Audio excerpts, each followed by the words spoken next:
Hello everyone, this is Ketish here. In this video, I'm going to go through the AQA Biology Paper 1 Higher Tier 2022.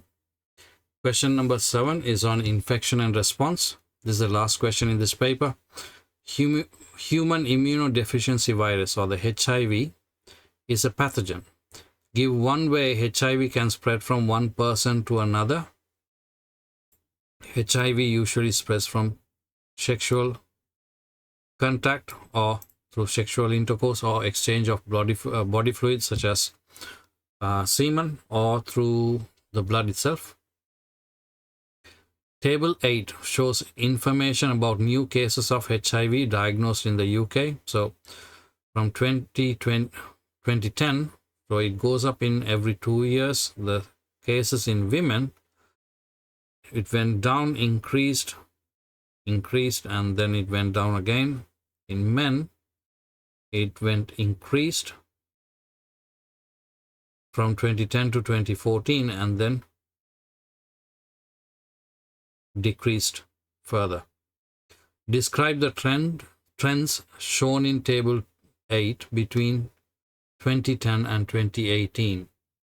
So we have to describe what's happening in both men and in women. The number of cases in women decreases, then increases, and then decreases. Okay. The number of cases in men increases, then decreases again. Question 7.3. Suggest one reason for the change in the number of new HIV cases between 2014 and 2018. Now, 2014, in women, it was 397 and it decreased.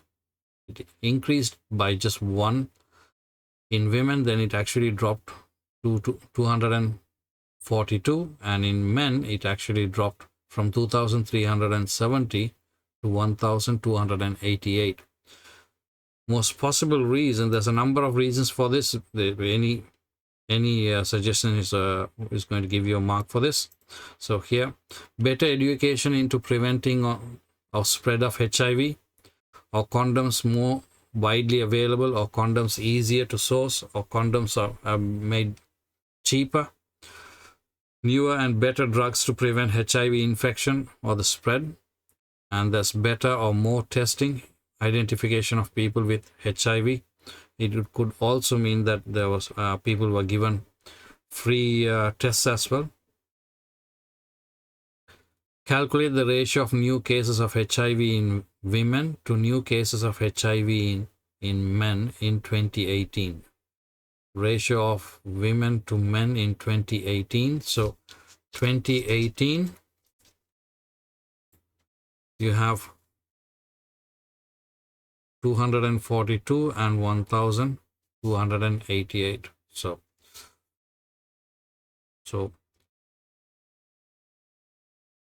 women to men,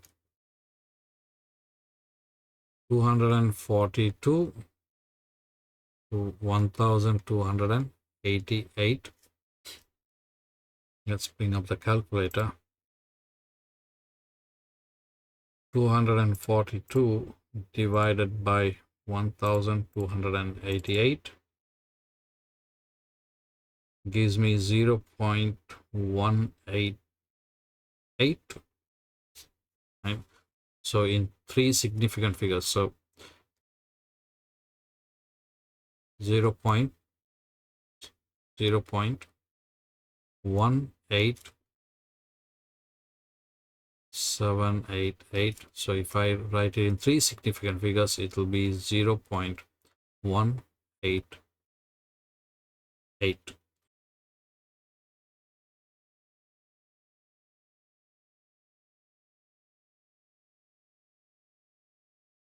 Question 7.5. In the UK population, the number of women is greater than the number of men. The data in table 8 is used to compare the proportions of new cases of HIV in the population for men and women.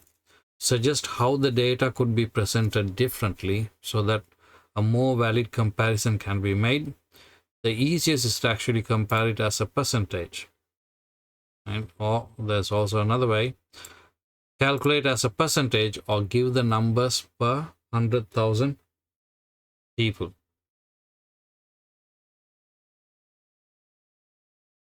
Scientists have been working to produce a vaccine for HIV for many years. Explain how a vaccine for HIV could work to prevent a person developing HIV infection. So it's like any vaccine. You need to remember the steps. How does the vaccine actually work?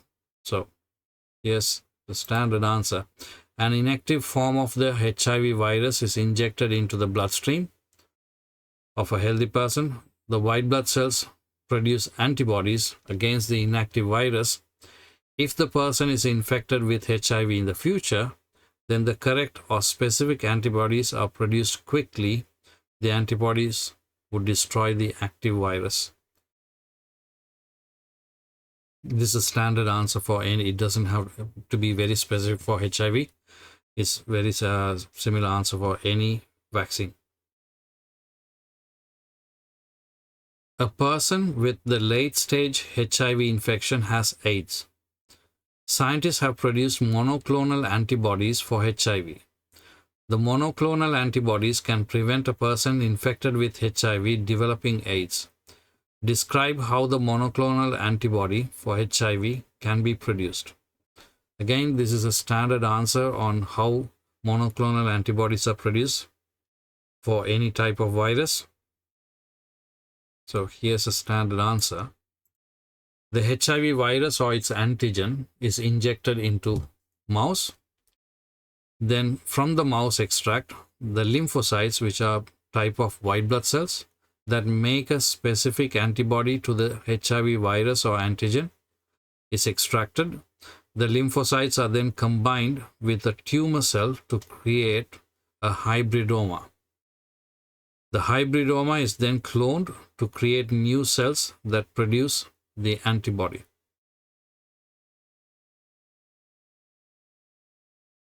Question 7.8. Figure 9 shows how HIV enters a human cell. So you have the human cell here and you have the HIV virus with the antigen. And the antigen binding site is the Y-shaped structure here, and the HIV can actually bind. Once it binds, it passes on its genetic material into the cell. Suggest how the monoclonal antibody of HIV helps to prevent a person infected with HIV developing AIDS. Now, if you produce monoclonal antibodies, let's say, which are shaped like this, right? The monoclonal antibodies can actually occupy these antigens which are on the outside. If they attach themselves to the virus, that means the virus can actually attach itself to the human cell. That will prevent it from actually entering the human cell and being reproducing it. So the answer,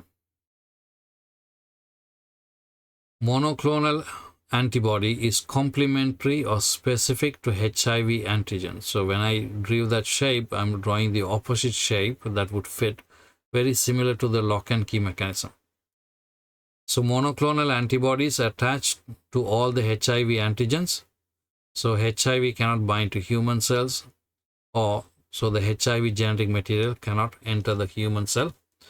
That brings us to the end of this question and to the end of the paper. Just to give you a little bit of notes on monoclonal antibodies, because it's worthwhile remembering how a monoclonal antibody is produced, the stages. The antigen is actually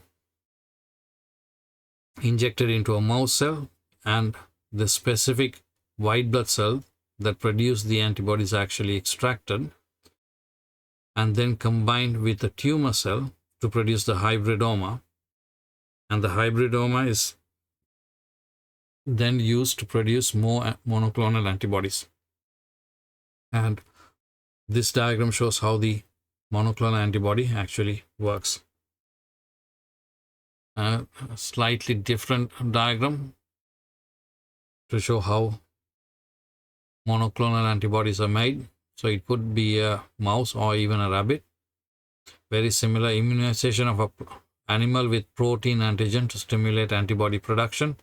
Then isolation of antibody screening of B cells. That's what the lymphocytes are. And then fusion and generation of hybridomas with a tumor cell called the melanoma. And stage 4 is selection of specific hybridomas using a specific method called HAT media and ELISA. And then expansion of selected hybridoma to produce monoclonal antibodies. Thanks for watching the video, and I will see you in the next video.